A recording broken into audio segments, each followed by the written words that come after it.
अब इस जहाज़ में हुआ क्या, A320 ये बड़ा सेफ़ एक जहाज़ है और जहाज़ को उतारने के कुछ SOPs होते हैं और उनको हमेशा फॉलो किया जाता है। सबसे पहले तो हमें कुछ चीज़ों की निशानदेही करनी है कि पाकिस्तान में कुछ चीज़ें ऐसी हो रही हैं जो दुनिया में नहीं होती। यहाँ पे इस जहाज़ का स्टिमुलेटर ही मौजूद नहीं है। एक इसको कहते हैं, एक नकली जहाज़ होता है जिसके ऊपर पायलट को ट्रेन किया जाता है। दुनिया भर में नकली गाड़ियाँ भी होती हैं जिनके ऊपर सामने स्क्रीन लगी हुई होती है और पायलट को ट्रेन किया जाता है।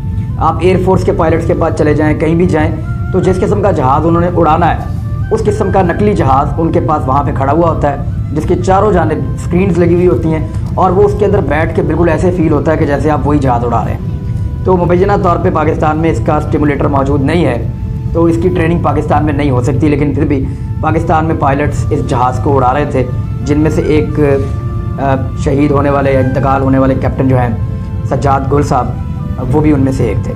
अब हुआ ये है कि जो फैक्ट्स मेरे तक पहुँचे हैं वो ये हैं कि ये फ़्लाइट जब कराची के करीब पहुंची है तो इसकी जो हाइट होती है जहाज़ की वो बड़ा मैटर करती है लैंड करने से पहले।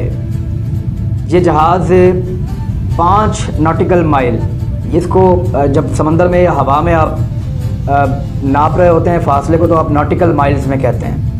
5 नॉटिकल माइल्स का फासला था और जहाज़ की जो हाइट थी वो 3000 फुट थी।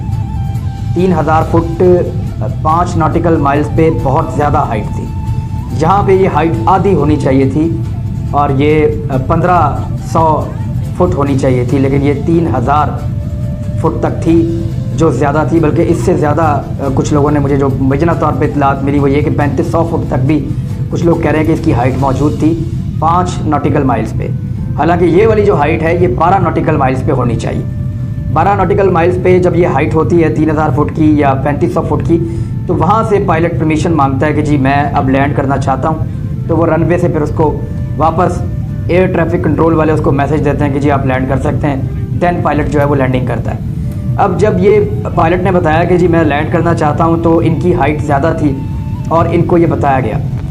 जो मुबैना तौर पे मेरे पास इत्तलात पहुँची हैं उसके मुताबिक एयर ट्रैफिक कंट्रोल ने इनको बताया कि आपकी हाइट ज़्यादा है और आपकी स्पीड ज़्यादा है। तो पायलट ने कहा मैं इसको मैनेज कर लूँगा और उन्होंने लैंड करने की कोशिश की। जब वो लैंड कर रहे थे तो लैंडिंग गियर या वो खोलना भूल गए। अब इसमें 2 चीज़ें हैं, मुझे 2 मुख्तलिफ ऑप्शन जो हैं वो मुख्तलिफ लोगों ने बताई हैं। नंबर 1 ये कि या तो वो लैंडिंग गियर खोलना भूल गए, क्योंकि याद रखिएगा कि एयरपोर्ट के ऊपर कुछ सेंसर्स होते हैं।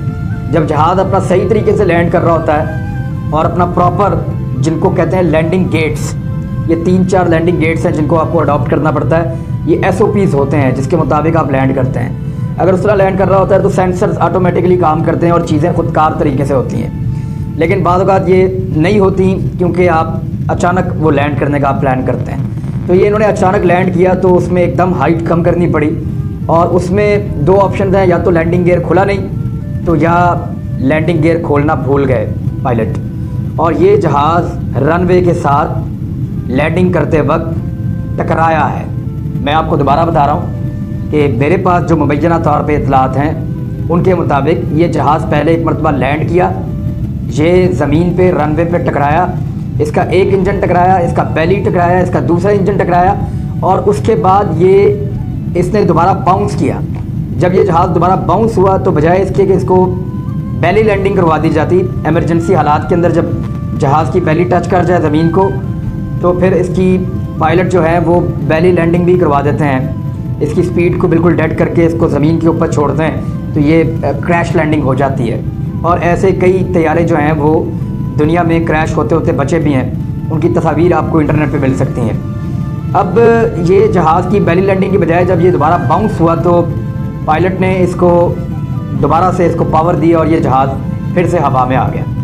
हवा में आने के बाद इस पायलट ने जहाज़ को एक और चक्कर दिया और वो चक्कर देकर दोबारा उन्होंने कोशिश की कि वो इसको लैंड करेंगे। उस वक्त उन्होंने तकरीबन कोई 2500 फुट के करीब हाइट के ऊपर इसके जो लैंडिंग गियर्स हैं वो खोल दिए हैं। कुछ पायलट्स के मुताबिक, क्योंकि उस वक्त उनको ये लगता है पायलट्स को कि अगर उस वक्त ये लैंडिंग गियर ना खोले जाते, पहिए बाहर ना निकाले जाते तो शायद इंजन कुछ देर और रेजिस्ट करते और एयरपोर्ट के बिल्कुल करीब आके अगर आप पहिए खोलते तो शायद ये लैंडिंग हो जाती। लेकिन क्योंकि ये हादसा होना था और हादसा किस्मत में लिखा था, ये भी कहा जा सकता है।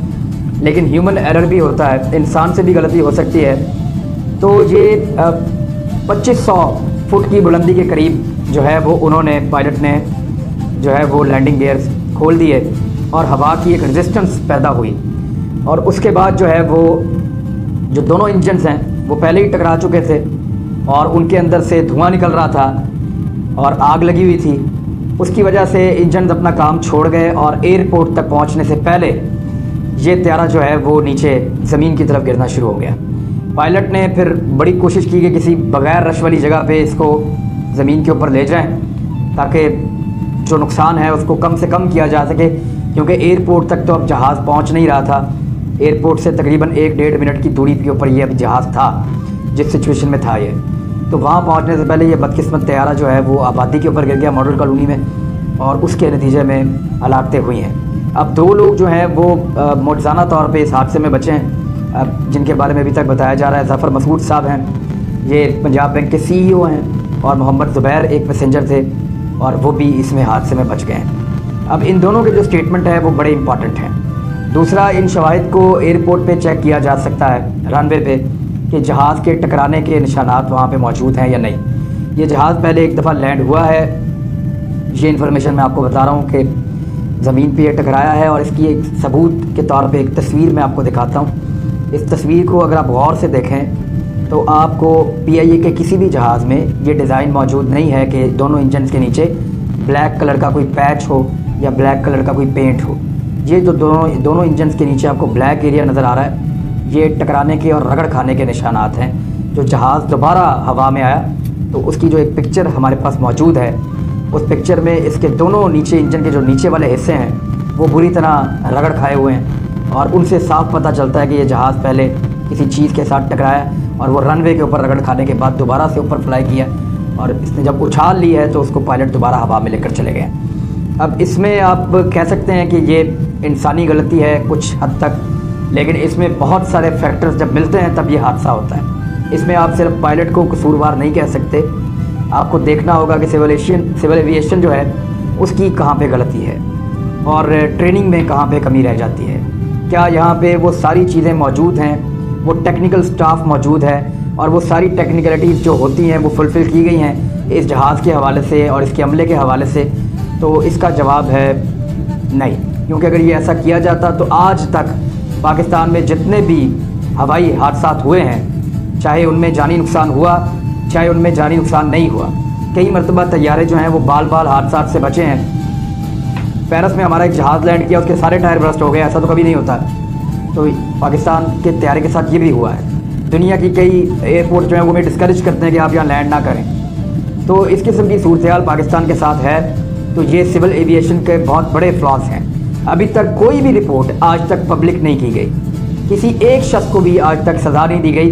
हमेशा तैयारे के हादसे के बाद ये कहा जाता है कि किस्मत का लिखा था, उसकी वजह से ये हादसा हो गया। जो लोग उसमें इंतकाल कर जाते हैं, शहीद हो जाते हैं, उनके घर वालों को जो है वो मुआवजा अदा कर दिया जाता है और थोड़े अरसे तक मीडिया इसको याद रखता है। उसके बाद ये वाक़या भुला दिया जाता है और उसके बाद एक और हादसा होता है और दोबारा हम सारे इसके ऊपर बात करना शुरू करते हैं। तो मेरे ख्याल में प्राइम मिनिस्टर ऑफ पाकिस्तान को इस हादसे से सबक सीखना चाहिए, और ये जो PIA के अंदर या सिविल एविएशन के अंदर जो एक भरमार है बहुत सारे लोगों की, और बहुत सारी ऐसी भर्तियां हैं जो लोग उसके अहल भी नहीं हैं और वो आके मुख्तलिफ डिपार्टमेंट से मुख्तलिफ जगहों पे वहाँ पे काम कर रहे हैं, इन सब को रीचेक किया जाना चाहिए। क्योंकि पाकिस्तान इस लिहाज से अब बदनाम होता जा रहा है कि यहाँ पे हादसात की तादाद जो है वो बढ़ रही है और हम रिस्क ले रहे हैं, इंसानी जानों का रिस्क ले रहे हैं। तो इसकी कोई गुंजाइश नहीं है। इस हादसे के बारे में याद रखें कि ये जहाज़ जो है ये बड़ा सेफ़ जहाज़ है, और अगर इसके लैंडिंग गियर्स ना खुले या कोई भूल जाए तो बहुत सारे अलार्म बजना शुरू कर देते हैं मल्टीपल, ताकि वो पायलट को बताएं। लेकिन जब हालात इस किस्म के बन जाएं, इमरजेंसी आ जाए, पायलट ने बहुत कोशिश की होगी, कोई पायलट नहीं चाहता कि इस किस्म का हादसा हो, लेकिन हमारे यहाँ पे अक्सर SOPs को पूरी तरह फॉलो नहीं किया जाता। अक्सर जो है वो लैंडिंग जो है वो रफ़ की जाती है, और ये हम जो लोग तवातर के साथ फ़्लाइट्स में ट्रैवल करते हैं उनको पता है कि यूरोप में अगर आप ट्रैवल करें या किसी और कंट्री में ट्रैवल करें तो वो लोग लैंडिंग गेट्स को किस तरह फॉलो करते हैं, और लैंडिंग के बाद लोग बाकायदा क्लैपिंग करते हैं। लेकिन हमारे यहाँ पे बहुत कम ऐसा होता है कि एक अच्छी लैंडिंग आपकी हो नॉर्मली आपकी लैंडिंग जो है वो स्मूथ नहीं होती पाकिस्तान में।